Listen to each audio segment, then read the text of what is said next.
Hey Baba, you're sick right now, and it's time for me to make my healing chicken noodle soup. We're gonna see if this soup not only cures your sniffles, but also makes you smile. We start with our ingredients: vermicelli noodles, a whole organic chicken, an onion, some dill, ginger, garlic, shallots, carrots, celery, fennel, better than bouillon, some parsley, a bay leaf, and some peppercorns.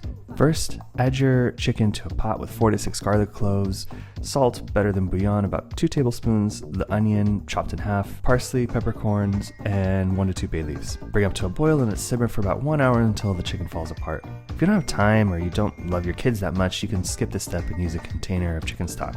While the chicken is boiling, I first chop up the aromatics. I'm using 1 fennel, 2 sticks of celery, 2 carrots, peeled of course, and a shallot, just because I had it. Next I grate 1 knob of ginger, and I finally chop small bunch of dill. To another pot, on medium heat, add 1 to 2 tablespoons of olive oil, and add your aromatics until they're about nice and soft in 5 minutes or so. Next, add your ginger and dill. To make the soup, add 6 to 7 cups of stock that you had from the other pot, and use a strainer into the second pot. I would say heat the stock and veggies for 10 to 15 minutes to get that flavors to hang out with each other. Add the shredded chicken to the pot, then add the noodles or whatever noodles you have on hand, and boil until the pasta is cooked through.